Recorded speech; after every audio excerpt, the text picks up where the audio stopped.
வணக்கம். வின்னக்ஸ் class அகாடமிலேருந்து TN டெட்டோட முக்கியமான தமிழ் கேள்விகள் பார்த்துட்ருக்கோம். அதில் இன்றைக்கி 8th தமிழ் பார்க்குறோம். இதோட பிடிஎஃப் லிங்க் உங்களுக்கு டிஸ்கிரிப்ஷனில் கொடுத்துருக்கோம். ஸோ எக்ஸாம் அட்டன் பண்ணிவிட்டு ஆன்சர் கீஸ் இந்த வீடியோஸ் பார்த்து செக் பண்ணிக்கோங்க. அதுக்கு நீங்கள் ஃபஸ்ட்டு வின்னக்ஸ் கிளாஸ் அகாடமியோட யூடியூப் சேனலை சப்ஸ்கிரைப் பண்ணிக்கோங்க, பெல் ஐக்கானை கிளிக் பண்ணிக்கோங்க. ஸோ ஃபஸ்ட்டு கொஷின் என்ன அப்படின்னு சொல்லி பார்க்கலாம். முளை என்னும் சொல்லின் பொருள் காண் அப்படின்னு சொல்லி கொடுத்துருக்காங்க. ஸோ எந்த லை யூஸ் பண்ணுறாங்க அப்படின்னு சொல்லிட்டு பார்த்துக்கோங்க. இப்போது நான் எழுதியிருக்கேன் பாருங்கள், பள்ளிக்கு வாரலை, அதாவது ஸ்கூல் அப்படின்னு சொல்லி அதுக்கு வாரலை அப்படின்னு போட்டால் முளைத்தல் அப்படிங்கிற மாதிரியான பொருள் வரும் தமிழில். ஸோ அந்த லகரம் தமிழுக்கே உரிய சிறப்பு லகரம் உபயோகப்படுதுன்னா அதுக்கான பொருள் என்ன வரும் அப்படின்னா ஆன்சர் வந்து டி, மலைக்குகை அப்படின்னு சொல்லிட்டு வரும். ஓகேவா? ஸோ மலைக்குகை அப்படிங்கிறது தான் இதுக்கான ஆன்சர். அடுத்ததாக 2வது கேள்வி பாருங்கள். முதற் குலோத்துங்க சோழனுடைய அவைக்கள புலவராக திகழ்ந்தவர் யார் அப்படின்னு சொல்லி கேட்குறாங்க. ஸோ இதில் ஈஸியாக ஆப்ஷன் ஒமிட் பண்ணிடலாம். சொக்கநாத புலவருங்கிறவர் வரமாட்டார். ஏன்னா அவங்க வந்து இந்த நேம் பார்த்தாலே தெரியுது இப்போ உள்ள ஸ்டாண்டர்டில் உள்ள ஒரு புலவரோட நேம் மாதிரி. ஓகேவா? அடுத்ததாக கபிலர், ஒட்டக்குத்தர், ஜெயங்கொண்டார், இதில் யாராவது வரலாம். கபிலர்னு சொல்லும்போது நம்ம குறிஞ்சி ரிலேட்டடாக படிக்கும்போது இவர் யாருக்கும் அவைக்கள புலவராக நட்பு ரீதியாக இருக்கிற மாதிரி கபில பரணார் அந்த ரிலேட்டடில் நம்ம பார்க்கும்போது நம்ம அதுக்கு வந்து வேற ஒரு அரசாங்களை பார்ப்போம். சோழன் அப்படிங்கிற அரசனை நம்ம அதில் பார்க்க மாட்டோம். ஸோ ஆப்ஷன் ஒமிட் பண்ணுறதுக்கான சின்ன சின்ன ட்ரிக்ஸ் தான் சொல்லித்தரேன். ஒன்று ஒட்டக்குத்தர் அல்ல ஜெயங்கொண்டார் அப்படின்னு சொல்லிட்டு இருக்கலாம். இவங்க 2 பேரும் சம காலத்தை வரலாம். முதலாம் குலோத்துங்க அவைக்கள புலவர் அப்படின்னா ஜெயங்கொண்டார். இன்னொருத்தவங்களும் முதலாம் குலோத்துங்க சோழனோட அவைக்கள புலவராக இருந்திருப்பாங்க. அது யாருன்னு தெரிஞ்சால் கமெண்ட் செக்ஷனில் போய் பண்ணுங்கள். ஒட்டக்குத்தர் வந்து 2ஆம் குலோத்துங்க சோழனோட அவைக்கள புலவர். ஓகேவா? ஸோ ஜெயங்கொண்டார்னா முதலாம் குலோத்துங்கர், ஒட்டக்குத்தர்னா 2ஆம் குலோத்துங்க சோழன். ஸோ இந்த ரெண்டையும் கன்ஃபியூஸ் பண்ணி படிச்சிடாதீங்க. இதை வந்து கொஞ்சம் தெளிவாக பார்த்துக்கணும். ஒட்டக்கூத்தர், ஒட்டகம் கூத்தர் அப்படின்னு 2 அவரோட வேலை பிடிக்கலாம். அப்போது அது வந்து 2ஆம் குலோத்துங்க சோழன் அப்படின்னு சொல்லி ஞாபகம் வச்சுக்கோங்க. ஜெயம்னா வெற்றி. எப்போவுமே முதல்ல வெற்றி நமக்கு கிடைக்கணும். அப்போ முதலாம் குலோத்துங்க சோழன். ஸோ சின்ன சின்ன ஷார்ட்கட்ஸ் மாதிரியான ஒரு ரிலேட்டடாக தான் இது சொல்லியிருக்கேன். இன்னொரு புலவருமே முதலாம் குலோத்துங்க சோழனோட அவைக்கள புலவராக தெரிஞ்சிருப்பார். எல்லாருக்கும் நம்ம தெரிஞ்ச நேமாக தான் இருக்கும். ஸோ தெரிஞ்சவங்க கமெண்ட் செக்ஷனில் ஆன்சர் சொல்லுங்கள். அடுத்ததான் 3வது கேள்வி பாருங்கள். இந்திய அரசு மிக உயரிய பாரத ரத்னா விருதினை எந்த ஆண்டு எம்ஜிஆருக்கு வழங்கியது? ஓகேவா? பாரத ரத்னானாலே அது இந்திய அரசோட வழங்கப்படக்கூடிய ஒரு உயரிய விருது தான். இதை எந்த வருஷம் எம்ஜிஆர் அவர்களுக்கு கொடுத்தாங்க அப்படின்னா 1988. ஸோ அவங்க இறப்பின் அந்த நிகழ்வின் போது தான் அதற்கு அடுத்த வருடமான 1988 அவங்களுக்கு கொடுத்துருக்காங்க. ஓகேவா? ஸோ அடுத்ததாக பாருங்கள், 5ஆம் உலக தமிழ் மாநாடு நடைபெற்ற இடம் இது அப்படின்னு சொல்லி கேட்டிருக்காங்க. ஸோ இந்த மாதிரி நீங்கள் இன்னும் கொஞ்சம் தேடி படித்தா நமக்கு நிறைய விஷயம் வந்து ஒரு கண்டென்ட் ரிலேட்டடாகவே நம்ம தெரிஞ்சுக்கலாம். 5ஆம் உலக தமிழ் மாநாடு நடைபெற்ற இடம் மதுரை. எந்த வருஷம் நடந்துச்சு அப்படின்னு சொல்லி நீங்கள் சொல்லுங்கள். ஓகேவா? கீழே நமக்கு கமெண்ட் செக்ஷனில் எந்த வருடம் நடந்தது அந்த வருடத்துக்கான ஒரு தலைப்புன்னு சொல்லியிருப்பாங்க. ஆல்ரெடி நம்ம எல்லாருக்குமே தெரிஞ்ச விஷயம் தான். ஜஸ்ட்டு உங்களுக்கு அது ஞாபகம் இருக்கா, ரீகால் பண்ணுற மாதிரி உங்களுக்கு தெரிஞ்சால் சொல்லுங்கள் அப்படிங்கிறது சொல்கிறது. நான் எனக்கு தெரியாமல் உங்களுக்கு கேட்கல. ஸோ தெரிஞ்சால் சொல்லுங்கள் அப்படின்னு சொன்னால் நீங்கள் அதை தேடி அந்த கண்டென்ட்டை கொஞ்சம் ஃபுல்ஃபில்லாக படிச்சுக்கிடுவீங்க. அதுக்காக தான் அது குறிப்பிடுது. அடுத்ததான் 5வது கேள்வி பாருங்கள். சரியான தொடரை தேர்ந்தெடு அப்படின்னு சொல்லி கேட்டிருக்காங்க. ஃபஸ்ட்டு பாருங்கள், திசை பெயர்களை அடுத்து வல்லினம் மிகாதுன்னு கொடுத்துருக்காங்க. இது தவறு. இப்போது நீங்கள் ஜஸ்ட்டு அந்த லாஜிக்காகவே நீங்கள் அதை யோசிச்சு பாருங்கள். கிழக்கு திசை. ஓகேவா? இது திசை பெயர். இதில் வல்லினம் மிகுந்திருக்கு. அப்போ வல்லினம் மிகாது அப்படிங்கிற வேர்டு தவறு. அடுத்து உவமை தொகை போல, புறைய, அன்ன, இன்ன அந்த மாதிரி கொடுத்துருக்காங்க. அதில் வல்லினம் மிகாது அப்படின்னு சொல்லியிருக்காங்க. அதுவும் தவறானது. அடுத்தது பாருங்கள், எதிர்மறை பெயரச்சம். ஸோ அதில் வந்து வல்லினம் மிகும், அதனால் அப்படி சொல்லியிருக்காங்க. எதிர்மறை பெயரச்சம் ஆகியவற்றை அடுத்து வல்லினம் மிகாது அப்படின்னு சொல்லி கொடுத்துருக்காங்க. இது வந்து சரியான தொடர் தான். இப்போது பெயரச்சம் அப்படின்னா நல்ல இப்படி வச்சுக்கோங்க. ல அப்படிங்கிறது எப்படி பிரிக்கலாம்? இல்லு கூட்டல் அப்படின்னு சொல்லி பிரிக்கலாமா? ஸோ ஆங்கிறது வந்து பெயரச்சம். ஆன்னு எந்த லெட்டர்லாம் முடியுதோ, இப்போ படித்த, நடித்த அந்த மாதிரி ஆன்னு சொல்லி வருதுல்ல, ஃபினிஷிங் லெட்டர் ஏல வருது அப்படின்னா அது வந்து நமக்கு பெயரச்சம். இப்போ நல்லங்கிறது இதில் குறிப்பு பெயரச்சம் அப்படின்னு மென்ஷன் ஆகும். எதனால்? நல்ல பையன் அப்படின்னு சொல்லும்போது நல்லங்கிறது அவங்கள பற்றின ஒரு குறிப்பு, ஒரு அடையாளத்தை சொல்கிறோமோ, அதனால இது குறிப்பு பெயரச்சம்னு வரும். இந்த மாதிரி பெயரச்சத்துக்கு அடுத்து அடுத்து எப்போமாவது நம்ம அந்த ஒரு வேர்டு முடியும் போது பெயரச்சத்தை வல்லினத்தை உபயோகப்படுத்தலாமா அப்படின்னு சொல்லி நம்ம பார்த்தோம்னா வல்லினம் மிகாதுங்கிறது தான் சரியான ஆன்சர். வினைத்தொகையில் வல்லினம் மிகும் அப்படின்னு சொல்லி கொடுத்துருக்காங்க. ஓகேவா? வினைத்தொகைனா சுடுகின்ற சோர், சுடு சோர், அந்த மாதிரி சொல்கிறல அந்த மாதிரியான லெட்டர்ஸில் வந்து கொடுத்துருக்காங்க. அடுத்ததான் 6வது கேள்வி பாருங்கள். பிழை அச்சத்தொடரை தேர்ந்தெடு. ஸோ இது பிழையானது கேட்கல, பிழை அச்சத்தொடர் எது? ஸோ சரியான தொடரை தான் இந்த மாதிரி கேட்டிருக்காங்க. ஸோ கொஸ்டினையுமே நம்ம கொஞ்சம் தெளிவாக ரீட் பண்ணி தான் பார்க்கணும். அதை செய்தது நான் அன்று அப்படிங்கிறது தவறு. நான் அப்படிங்கிறதுக்கு அன்று அப்படிங்கிற வேர்டு வராது. அல்லை அப்படிங்கிற வேர்டும் வராது. அல்ல அப்படிங்கிறது வேர்டும் வராது. ஸோ அதை செய்தது நான் அல்லேன். இதை எப்படி ஞாபகம் வச்சுக்கணும்? இங்கே இன்னு வந்திருக்குன்னா இங்கேயும் இன்னில் முடியணும். நான் அல்லேன் அப்படின்னு சொல்லி வரணும். ஓகேவா? நான் அல்லேன் அப்படின்னு சொல்லி வரணும். இப்போ நாம் அப்படின்னா அல்லோம் அப்படின்னு நீங்கள் யோசித்து பார்க்கலாம். ஆனால் அல்லோம் அப்படிங்கிற வேர்டு நம்மளோட இலக்கியத்தில் வராது. அல்லை, அன்று, அல்ல, அல்லீர் அப்படிங்கிற மாதிரியான வேர்ட்ஸ் தான் வரும். ஸோ இந்த மாதிரியெல்லாம் யோசிச்சிடாதீங்க. நான் சின்னதாக உங்களுக்கு ஷார்ட்கட் சொல்கிறதுக்காக இந்த வேர்டு சொல்லியிருக்கேன். நான் அப்படிங்கிற வேர்டு வரும்போது அல்லேன், ஏன் அப்படிங்கிற மாதிரி, நான் ஏன் அப்படிங்கிற மாதிரியான வேர்டு. கண்டிப்பாக நான் அப்படிங்கிற வேர்டுக்கு நிச்சயமாக பின்னாடி லேன் தான் வரணும். அது மட்டும் ஞாபகம் வச்சுக்கோங்க. அடுத்ததாக 7வது கேள்வி பாருங்கள். இது ஒரு டிரான்ஸ்லேஷன்ஸ் கலைச்சொல்லிற்கான இணையான தமிழ் சொல். எக்குஸ்ட்ரைன் அப்படின்னா என்னன்னு சொல்லி கேட்டிருக்காங்க. ஸோ ஆன்சர் என்ன அப்படின்னா இதுக்கு குதிரை ஏற்றம். எக்குஸ்ட்ரைன் அப்படின்னா குதிரை ஏற்றம். ஓகேவா? அடுத்ததான் 8வது கேள்வி பாருங்கள். தவில் 3000 எனும் சிறப்பு பெயரால் அழைக்கப்படும் நூல். ஸோ இதுக்கான ஆன்சர் என்னென்னா திருமந்திரம். திருமந்திரம் மொத்தம் 3000 பாடல்கள் இருக்கும். அதனால தான் அதுக்கு தமிழ் 3000 அப்படின்னு சொல்லி பேர். ஓகேவா? எத்தனை பாடல்கள் இருக்கும் அதை பொறுத்து அந்த அந்த இலக்கியங்கள் அதுக்கான பேரை வந்து அந்த சங்க இலக்கிய காலத்தில் வந்து அப்படி சூட்டியிருப்பாங்க. அதனால தான் திருமந்திரம் வந்து 3000 பாடல் இருக்கனால தமிழ் 3000ன்னு சொல்லிட்டாங்க. இப்போ திருமந்திரம் வந்து எத்தனையாவது இடத்துல இருக்கும்? நம்ம வந்து அந்த லிஸ்ட்டு சொல்லுவோம் தெரியுமா? அப்பர், சுந்தரர், தேவாரர், இந்த 3 தேவாரம் அந்த மாதிரி குறிப்பிடுவோம்ல. ஸோ எத்தனையாவது பிளேசஸில் திருமந்திரம்ங்கிறது இருக்கணும் தெரிஞ்சால் கமெண்ட் செக்ஷனில் சொல்லுங்கள். ஓகேவா? ஸோ அடுத்ததான் 9வது கேள்வி பாருங்கள். நமனில்லை அதை வந்து நம்ம பிரித்து எழுத சொல்லியிருக்காங்க. ஸோ நம்ம ஃபஸ்ட்டு டெஸ்ட்லேயே நம்ம பார்த்துட்டோம் பிரித்து எப்படி எழுதணும்னு தெளிவாக தான் சொல்லி கொடுத்துருக்கோம்.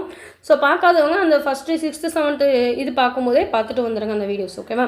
ஸோ 9th ஒன்றுக்கு ஆன்சர் என்ன அப்படின்னா நமன் கூட்டல் இல்லை. ஓகேவா? நமன் இல்லை அப்படின்னா நமன் கூட்டல் இல்லை. அடுத்ததான் அயோத்திதாசர் எழுதிய நூல்களில் தவறானது எதுன்னு கேட்டிருக்காங்க. சரியானது நம்மகிட்ட கேட்கல, தவறானது எதுன்னு கேட்டிருக்காங்க.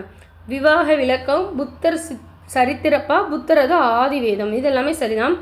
பாலவாகடம் அப்படிங்கிறது வந்து குழந்தைகளோட மருத்துவம், குழந்தை மருத்துவம் ரிலேட்டடான ஒரு நூல். ஸோ பாலவாகடம்ங்கிற நூலை அயோத்திதாசர் அவர்கள் எழுதவில்லை. ஓகேவா?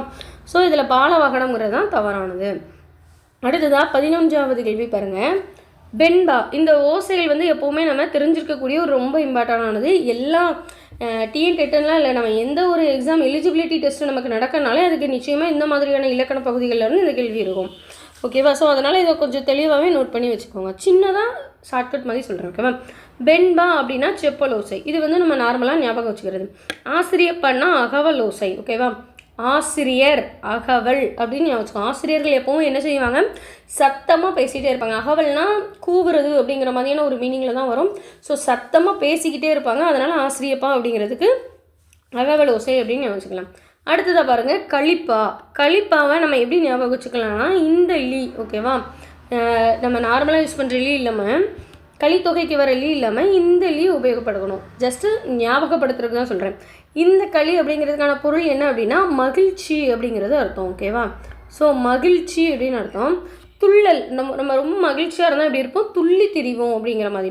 அப்போ களிப்பா அப்படின்னா துள்ளல் ஓசை. அடுத்ததான் வஞ்சிப்பா. ஜஸ்ட் எக்ஸாம்பிள் தான் சொல்கிறேன். மனசு ஃபுல்லாக வஞ்சகமாக இருக்காங்க, தூங்கிக்கிட்டே இருப்பாங்க அப்படின்னு ஞாபகம் வச்சுக்கோங்க.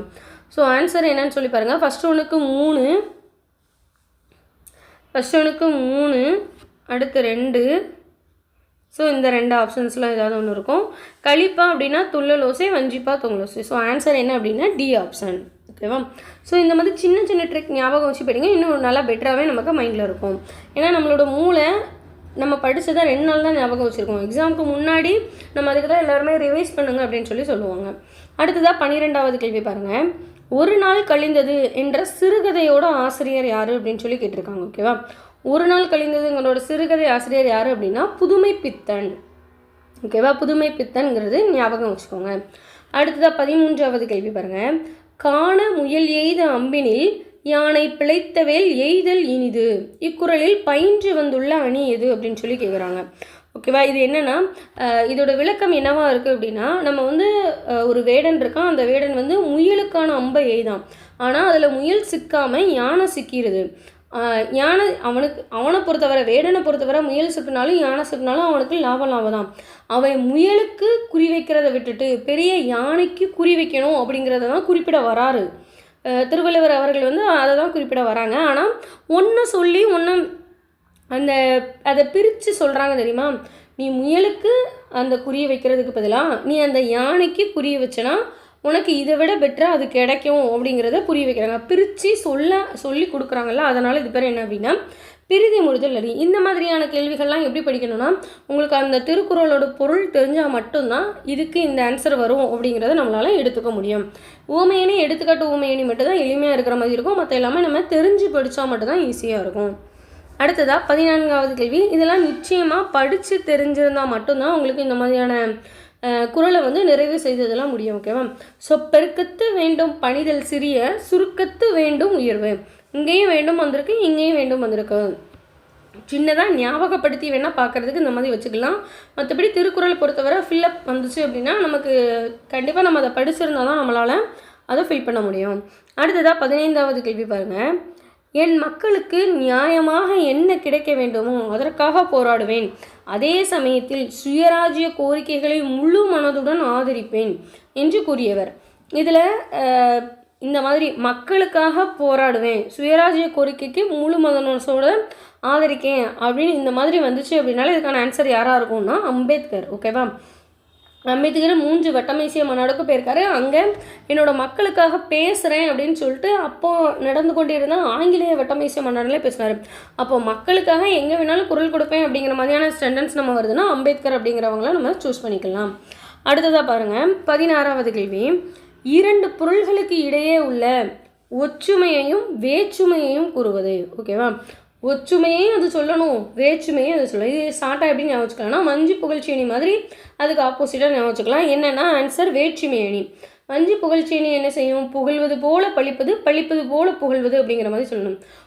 ஒரு பர்சனை பற்றி நம்ம சொல்கிறோன்னா அவங்ககிட்ட இருக்க நல்லதையும் சொல்லுவோம் கெட்டதையும் சொல்லுவோம், ப்ளஸ்ஸையும் மைனஸையும் சேர்ந்து பேசுகிறது வஞ்சி புகழ்ச்சி அணியாக இருக்கும். அதே மாதிரி ஒரு விஷயத்தோட ஒற்றுமையும் வேற்றுமையும் சேர்ந்து பேசுறது. இப்போ சூரியன் அப்படின்னா சூரியன் ஆதவன் விழிச்சாதான் உலகமே வெளிச்சத்துக்கு வரும் அப்படிங்கிறது ஒரு ப்ளஸ்ஸு. அந்த ஆதவன் விழிச்சு வரும்போது அடிக்கிற வேலை தாங்கவே முடியல அப்படின்னு சொல்கிறோம்ல, இது சூரியனோட மைனஸு. ஸோ அதோட ஒற்றுமையும் சொல்கிறோம், அதோட வேற்றுமையும் சொல்கிறோம்.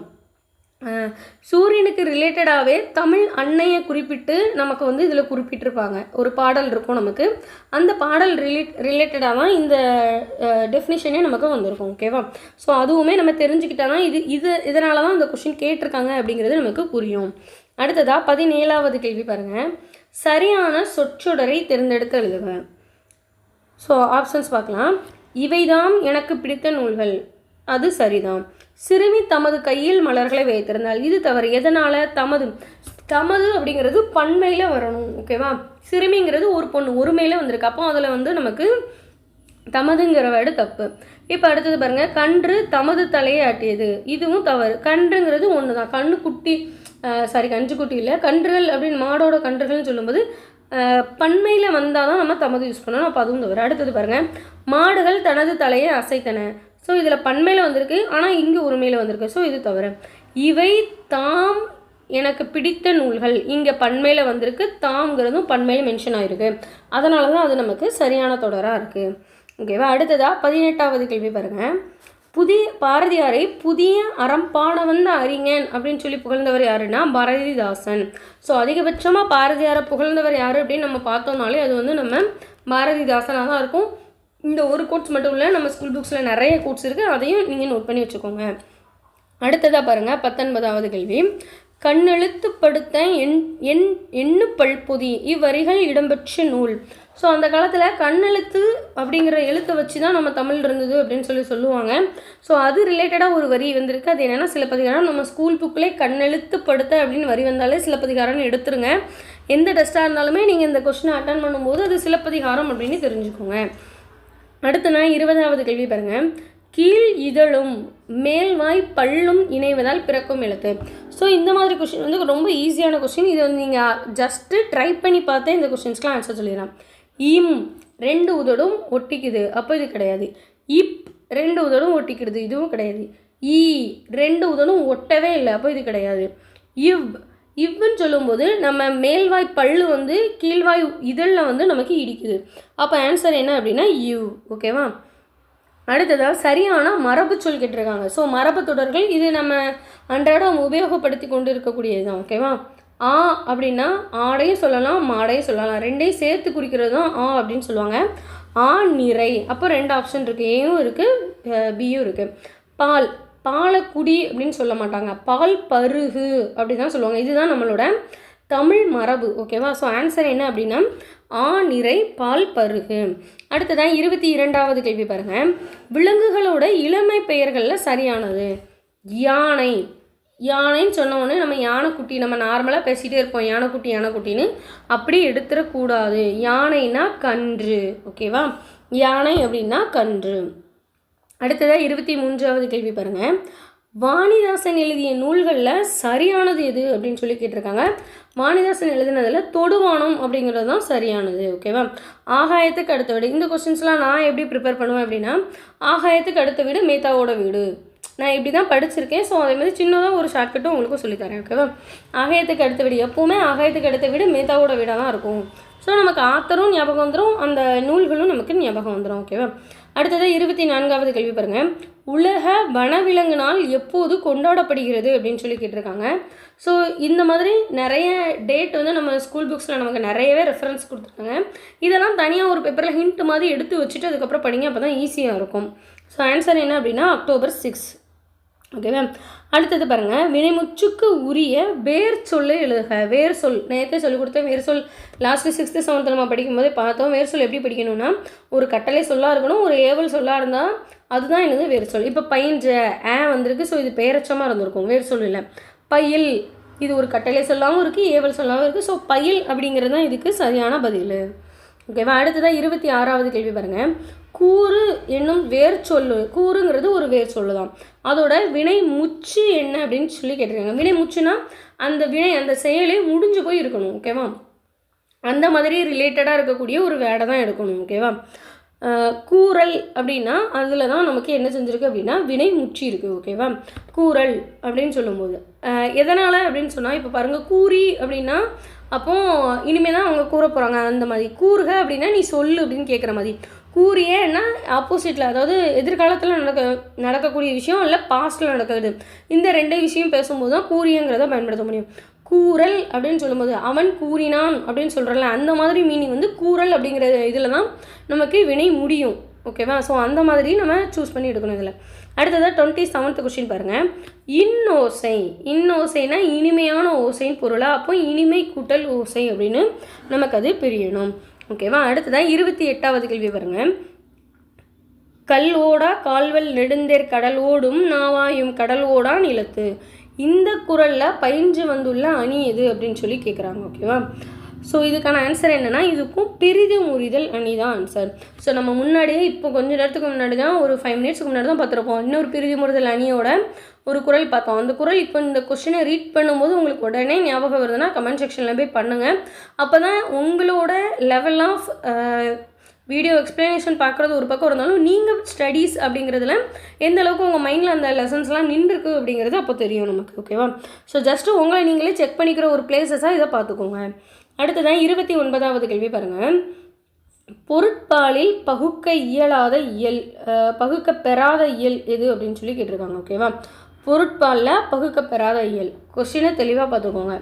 இது வந்து அறத்துப்பாலில் உள்ளது, இது பொருட்பால், இதுவும் பொருட்பால், இதுவும் பொருட்பால். இதெல்லாம் பொருட்பாலில் உள்ள இயல்.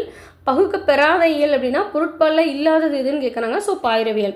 அப்போ பாயிரவியல் எந்த இயலில் வரும்? அறத்துப்பாலில் முதல்ல வரக்கூடிய நம்மளோட அதிகாரமே பாயிரவியல் தான். 40 குறள் இருக்கும் அதில். ஓகேவா? ஸோ அடுத்ததான் 30வது கேள்வி பாருங்கள். காலை தொட்டு கும்பிட்டு காலனோடி போவானே, இந்த பாட்டை பாடியவர் யார் அப்படின்னு சொன்னால் கவிமணி தேசிய விநாயகர். இவரை நாஞ்சில் கவிஞர் அப்படின்னு சொல்லுவாங்க. ஓகேவா? நாஞ்சில் நாட்டு கவிஞர் அல்ல, நாஞ்சில் கவிஞர் அப்படின்னு இவருக்கு ஒரு பேர் இருக்குது. அப்படி இல்லைன்னா குழந்தை கவிஞர் அப்படின்னும் குறிப்பிடுவாங்க. ஸோ இப்போ குழந்தை கவிஞர் ஒரு சில வேர்ட்ஸ் நம்ம பார்ப்போம். ஆனால் 2010 புக்ஸ்லலாம் நம்ம பார்க்கும்போது குழந்தை கவிஞர்னால் இவர் தான் இருப்பாங்க.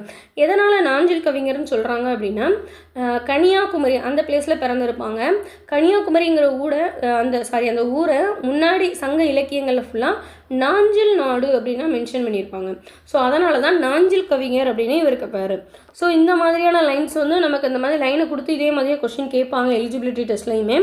ஸோ எந்த டெஸ்ட்டில் எக்ஸாமில் நம்ம டிஎன் டெட்டில் நம்ம தமிழ் இலக்கியங்களில் பேப்பர் 1 இலக்கியம் படிக்கிறவங்களாக இருந்தாலுமே இந்த மாதிரி கொஸ்டின்ஸ் வர நிறைய வாய்ப்பு இருக்கும். ஸோ அந்த மாதிரி நோட் பண்ணிக்கோங்க. அடுத்ததான் 31வது கேள்வி பாருங்கள். மின்னணு வாக்கு எந்திரம் உருவாக்கும் பணியில் முக்கிய பங்காற்றியவர் யார் அப்படின்னா ரங்கராஜன். இவரோட இமேஜே போட்டு நம்ம ஸ்கூல் புக்கில் கொடுத்துருப்பாங்க. ஸோ அவரோட இமேஜையுமே பார்த்துக்கோங்க. ஓகேவா? ரங்கராஜன் அவர்கள். அடுத்ததாக 32 பாருங்கள். பின்வரும் தொடர்களில் பெயரச்ச தொடரை காண்க. படித்து முடித்தால் அப்படின்னு வந்திருக்கு. ஸோ இது கிடையாது. மெல்ல வந்தான், இதில் வந்திருக்கு. ஆனால் இது என்னது? குறிப்பு பெயரச்சமாக இருக்குது. முன்னாடியே நான் யூஸ் பண்ணி உங்களுக்கு சொன்னேன்னா நல்ல பையன் அப்படின்னு சொல்லுவேன். ஸோ மெல்ல வந்தான் அப்படிங்கிறது குறிப்பு பெயரச்சம். படித்த பள்ளி, இதில் வந்திருக்கு. எழுதி வந்தான், இதில் வந்திருக்கு. ஸோ இந்த லாஸ்ட் ஃபினிஷிங் வேர்டை வச்சு நம்ம ஒவ்வொரு இலக்கண குறிப்பும் பார்க்கலாம். ஸோ படித்த பள்ளி அப்படின்னு சொல்லும்போது அதுதான் பெயரச்ச தொடர். ஓகேவா? So okay. அடுத்து 33வது கேள்வி பாருங்கள். நடந்து. ஓகேவா? இதில் நம்ம ஒரு சில கண்டென்ட் நம்ம சேர்த்து படிக்கலாம். நடந்து அப்படின்னு சொல்லும்போது அதில் அப்படிங்கிற வேர்டு நமக்கு ஃபினிஷ் ஆகிருக்கு. ஓகேவா? ஸோ அது அப்படின்னு முடிஞ்சதுன்னா அது வினையச்சம்.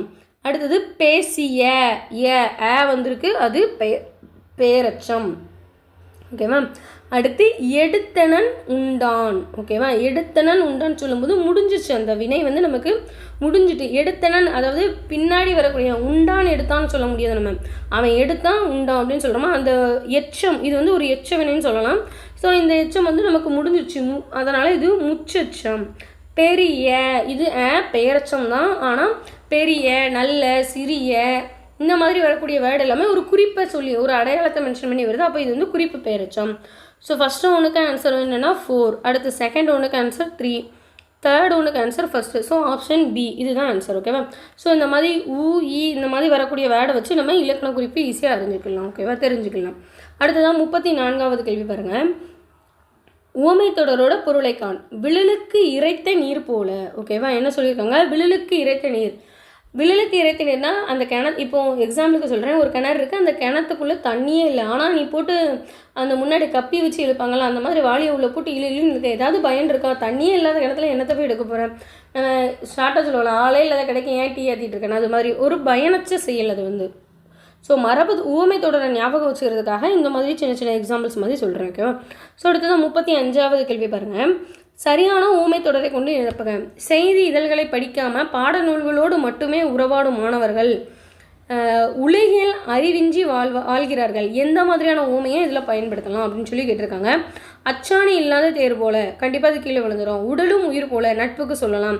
சிலை மேல் எழுத்து போல நிலையாக இருக்கும். ஸோ இந்த மாதிரி கிணச்சு தவளை போல் இவங்களுக்கு தான் பாடநூலை மட்டும் படிச்சுட்டு வேர்ல்டே தெரியாமல் படிக்கிறவங்களுக்கு, வேர்ல்டில் என்ன நடக்குன்னு தெரியாமல் பார்த்துட்ருக்கவங்களுக்கு வேறு எதுவுமே தெரியாது. அந்த ஸ்கூல் புக்கில் என்ன இருக்கோ அது மட்டும் தான் தெரியுங்கிற மாதிரி. ஸோ கிணச்சு தவளை போல் இருப்பாங்க அப்படிங்கிற மாதிரி நமக்கு இதை குறிப்பிட்டிருக்காங்க மரபு தொடரில். அடுத்தது 36வது கேள்வி பாருங்கள். கத்தியை தீட்டாதே உந்தன் புத்தியை தீட்டு. இந்த பாடலை பாடியவர் யார் அப்படின்னு சொன்னால் 36க்கு ஆன்சர் சி, ஆலங்குடி சோமு. அடுத்ததாக 37 பாருங்கள். தமிழ் தென்றல் எழுதிய நூல்களில் சரியானது எது? முதல்ல தமிழ் தென்றல்னால் யாருன்னு தெரிஞ்சுக்கணும். திரு வி கே அப்படின்னு சொல்லக்கூடிய திரு வி கல்யாண சுந்தரனார் அவர்களை தான் தமிழ் தென்றல்னு சொல்லுவோம். தமிழ் தென்றல் அவர்கள் எழுதிய நூல் இதில் எதுன்னு கேட்டிருக்காங்க. தென்மொழி தமிழ் சிட்டுங்கிறது பெருஞ்சித்திரனாரோட பத்திரிகை, அதாவது இதழ்கள்னு சொல்லலாம். அது கனிச்சாரும் அவரோட தான். இளமை விருந்துங்கிறது தான் தமிழ் தென்றல் திருவிக்க அவர்கள் எழுதிய அந்த நூலாக இருக்கும். ஓகேவா? அடுத்ததாக பாருங்கள், இயற்கை தவம் பொறுத்துக்க மேட்ச் ஆஃப் ஃபைன் கொடுத்துருக்காங்க. ஸோ நான் இதுவுமே ஒரு சின்னதாக யாரையும் புண்படுத்துறதுக்காக ஷார்ட்கட்ஸ் எதுவும் யூஸ் பண்ணல. ஸோ சின்னதாக ஒரு ஷார்ட்கட் மாதிரி சொல்கிறேன் பாருங்கள். இயற்கை தவம், நம்ம தவம் இருக்கிறோன்னா நம்மளோட சிந்தனை எங்கேயும் சிந்தாமல் இருக்கணும். ஓகேவா? ஸோ சிந்தாமணி. அடுத்ததான் இயற்கை ஓவியம், நீ வரைஞ்ச ஓவியத்தை 10 ரூபாய்க்கு விற்றுடலாம். ஸோ 10 பாட்டு. நான் ஞாபகப்படுத்துறதுக்கு மட்டுமா தான் திரும்ப திரும்ப சொல்கிறேன், யாரையும் புண்படுத்தலை. ஜஸ்ட்டு நீங்கள் ஞாபகமாக வச்சுக்கோங்க, இது அதுக்காக பேசுகிறது. ஓகேவா? அடுத்ததான் இயற்கை இன்பக்களம். நான் முன்னாடியே சொன்னேன்னா களி அப்படின்னு சொல்லும்போது இந்த லீ வந்திருக்கு அப்படின்னா அது வந்து நமக்கு மகிழ்ச்சியை தரும் அப்படின்னு. ஸோ இயற்கை இன்பக்களம்னா களித்தொகை. இயற்கை அன்பு, அன்பு உலகத்தில் எப்போவுமே ரொம்ப பெருசு அப்படி தானே. ஸோ பெரிய புராணம். ஸோ இதுக்கு ஆன்சர் பாருங்கள், 1க்கு 3 வந்திருக்கு. ஸோ ஃபஸ்ட் ஆப்ஷனே அதுதான், பி ஆப்ஷனே அதுதான் இருக்குது. ஆன்சர் என்ன அப்படின்னா பி.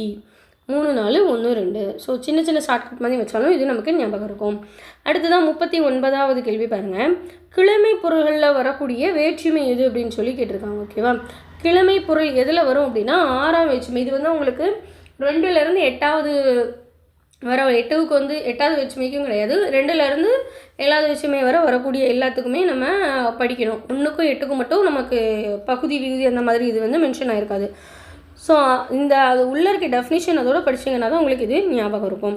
அடுத்துதான் 40வது கேள்வி பாருங்கள், கரிகாலன் கல்லணையை கட்டினான். இந்த தொடர் எந்த பொருளை குறிக்கிறது? ஆக்கல், அழித்தல், நீத்தல், அடைதல். ஸோ இது அடைதல்னு வராது, அழித்தல். கண்டிப்பாக அழிக்கலை, கட்டினானுங்கும்போது உருவாக்கியிருக்காங்கன்னு அர்த்தம், நீத்தல் கிடையாது. ஸோ ஆக்கல்ங்கிறது தான் இதற்கான பதிலாக இருக்கும். ஓகேவா? அடுத்ததான் 41வது கேள்வி பாருங்கள், பண்ணின் தமிழ் இசை பாடலில் பலவை முழவு அதிர.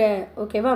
பலவை முழவு அதிர அப்படின்னா பலவை அப்படிங்கிறது என்னது? மூங்கில். ஸோ இதில் மூங்கில்னு ஒரு ஆப்ஷன் இருக்குது, ஆனால் இது கிடையாது ஆன்சர். பெய் அப்படின்னாலே மூங்கில் சொல்லுவோம். பலவைனா பழமையான, அல்லனா முதிர்ந்த அப்படின்னு சொல்லக்கூடியது. ஸோ 41வது கொஸ்டின் ஆன்சர் என்னென்னா முதிர்ந்த மூங்கில். ஓகேவா? அடுத்ததான் 42வது கேள்வி பாருங்கள், தம்பிபிரான் தோழர் என்ற சிறப்பு பெயருடன் அழைக்கப்படுபவர் யார் அப்படின்னு சொல்லி கேட்டிருக்காங்க. ஸோ 42வது கேள்விக்கு ஆன்சர் என்ன அப்படின்னா சுந்தரர். ஓகேவா? திருஞான சம்பந்தர் வந்து குழந்தை வடிவத்தில் அவங்கள பாவிப்பாங்க. ஸோ அது ரிலேட்டடாக வரக்கூடிய ஆன்சர்ஸாக இருக்கும். திருநாவுக்கரசர், இவரோட இயற்பெயர் என்ன அப்படின்னா மருள் நீக்கியர்னு சொல்லுவாங்க. அதுக்கப்புறமா திருநாவுக்கரசன் மாறும். அதுக்கப்புறம் நம்மளோட பெரிய புராணங்கள்லாம் அப்பர் அப்படின்னு மென்ஷன் பண்ணியிருப்பாங்க. அப்போது தம்பிபிரான் தோழர்னா சுந்தரர் அப்படின்னு நமக்கு இதில் தெரிஞ்சிருக்கணும். அடுத்ததாக பாருங்கள் 43வது கேள்வி, காட்டிலிருந்து வந்த டேஸ் கரும்பை தின்றன அப்படின்னு சொல்லி கேட்டிருக்காங்க. ஓகேவா? முகில்கள் அப்படின்னா மேகம் அப்படிங்கிறது பொருள். ஓகேவா? முழவுகள் அப்படின்னா வீட்டில் முழவு சொல்லுவோம்ல அந்த மாதிரி வருது. வேய் அப்படின்னா வேய் அப்படின்னாலும் மூங்கில் அப்படிங்கிற மாதிரியான ஒரு பொருளில் வரும். வேலங்கள் அப்படின்னா என்னது? யானை. ஓகேவா? வேலங்கள் அப்படின்னா வேலம் அப்படின்னா யானை. யானை தான் என்ன செய்யும்? கரும்பு தூங்கும். அப்போ காட்டிலேருந்து வந்த யானை கரும்பு தின்றன அப்படின்னு சொல்லி சொல்கிறாங்க. அடுத்ததான் 44வது கேள்வி பாருங்கள், அன்பு எனப்படுவது. ஓகேவா? இது வந்து கண்டிப்பாக இந்த மாதிரியான கேள்வி நம்ம எல்லா கொஸ்டின்ஸ்லையும் எக்ஸ்பெக்ட் பண்ணலாம். இது வந்து முதுமொழி காஞ்சி சிறந்த 10 அப்படின்னு சொல்லக்கூடிய ஒரு பாடலில் இருக்கும். அதில் மொத்தமே ஒரு 10 தான் இருக்கும். அந்த லைன் 10 லைனுமே நீங்கள் தெளிவாக படிச்சுக்கோங்க. அதில் நிச்சயமாக ஒரு கேள்வி வரும். 1 மார்க்கு தானே, நீ இசை எதையுமே விடாதீங்க. ஓகேவா? அன்பு எனப்படுவது தன் கிளை செரா அமை அப்படின்னு சொல்கிறது தான் அதுக்கான ஆன்சராக இருக்கும். அடுத்ததாக கீழ்காணும் இசைக்கருவிகளில் காற்றை பயன்படுத்தி இசைக்கப்படுபவை எது அப்படின்னு சொல்லி கேட்டிருக்காங்க. முரசு வந்து கையால் கொட்டுறது, சால்ரா வந்து கையால் தட்டுறது, யாழ் வீணை மாதிரியே ஒரு ஷேப்பில் இருக்கும், அந்த நரம்புகளை வச்சு வசுக்கிற. சங்கு மட்டும் தான் காற்றை பயன்படுத்தி உபயோகப்படுத்துறது. அது எப்படி சங்குன்னு சொல்கிறீங்க அப்படின்னா நம்மளோட வாயிலிருந்து நம்ம ஊதும்போது அந்த நம்மளோட மூச்சு காற்று, அந்த காற்றின் மூலயமா தான் அந்த இசைக்கருவி வந்து இசைக்கப்படுகிறது அப்படின்னு சொல்கிறாங்க. அடுத்ததான் 46வது கேள்வி பாருங்கள், தமிழ்நாட்டோட ஹாலந்து எதுன்னு கேட்டிருக்காங்க. நிச்சயமாக தமிழ்நாட்டோட ஹாலந்து திண்டுக்கல் தான். எதனால் ஹாலந்துன்னு சொல்கிறோம்ல, ஜஸ்ட் ஒரு எக்ஸாம்பிள் மாதிரி சொல்கிறேன். இந்த அது என்னது அன்னியன் மூவின்னு நினைக்கிறேன் சம்திங். ஸோ எனக்கு கரெக்டாக அதெல்லாம் ஞாபகம் இல்லை. நிறைய ஃப்ளவர்ஸ், டிஃப்ரெண்டான ஃப்ளவர்ஸ்லாம் அந்த ஹீரோவும் ஹீரோயின்ஸும் அந்த ஒரு ஸ்டாச்சு அந்த மாதிரி ஒரு பிளேசஸில் வந்து டான்ஸிங் பண்ணியிருப்பாங்க. ஸோ அந்த மாதிரி பிளேசஸ் எங்கே இருக்குன்னா ஹாலந்தில் தான் இருக்குது. அங்கே வந்து அதை தான் பயிரிடுவாங்க ஆக்சுவலாக. அதை விளைய வைப்பாங்க. அதே மாதிரி நம்ம தமிழ்நாட்டில், இந்தியாவில் தமிழ்நாட்டில் திண்டுக்கல்லில் தான் அந்த மாதிரியான பூக்கள் வந்து அதிகமாக மலரக்கூடிய ஒரு பிளேசஸாக இருக்குது. அதனால தான் தமிழ்நாடோட ஹாலந்துன்னு சொல்லி அதை சொல்கிறாங்க. ஓகேவா? அடுத்ததாக 47th கொஸ்டின் பாருங்கள். ஆண் பொருணை என்று அழைக்கப்படும் ஆறு எது அப்படின்னு கேட்டிருக்காங்க. அமராவதி. இதே மாதிரி உங்களுக்கு ஆன்சர் தெரிஞ்சால் சொல்லுங்கள். தன் பொருணை அப்படின்னு ஒரு நதியை சொல்லுவாங்க. தமிழகத்திலே வச்சாது ஜீவநதின்னு கூட சொல்லுவாங்க. கமெண்ட் செக்ஷனில் போய் சொல்லுங்கள். தன் பொருணை அப்படின்னா என்ன ஆன்சர் வரும் அப்படின்னு சொல்லிட்டு. அடுத்ததான் 48வது கேள்வி பாருங்கள். சரியான இணையை தேர்ந்தெடு அப்படின்னு சொல்லி கேட்டிருக்காங்க. ஓகேவா? பொற்சிலை. பொற்சிலைங்கிறது உயிர் முதல் புணர்ச்சி அப்படின்னு கேட்டிருக்காங்க. எப்படி பிரிக்கலாம்? பொன் கூட்டல் சிலை அப்படின்னு சொல்லி இதை நம்ம பிரிக்கலாம். ஓகேவா? ஸோ இங்கே மெய்யெழுத்து இருக்குது, இங்கே தான் உயிரெழுத்து இருக்குது. ஆனாலும் இதை எப்படி சொல்லலாம் அப்படின்னா உயிர் முதல்னு சொல்லியிருக்காங்க. ஸோ இந்த இடத்த தான் இது நிலைமொழி, இது வருமொழின்னு சொல்லி பிரிச்சிருப்பாங்க. சியை எப்படி பிரிக்கலாம்? இச்சு கூட்டல் ஈ அப்படின்னு சொல்லி பிரிக்கலாம். ஸோ இந்த ரெண்டும் ஜாயின் ஆகிற மாதிரி இருக்கும். அப்போ இது உயிர் முதல் புணர்ச்சின்னு சொல்லும்போது இது தவறு. ஓகேவா? அடுத்ததாக பாருங்கள். மண் அழகு. மெய்யீச்சு புணர்ச்சின்னு சொல்லியிருக்காங்க. மண் அழகு எப்படி பிரிக்கலாம்? மண் கூட்டல் அழகு அப்படின்னு சொல்லி பிரிக்கலாமா?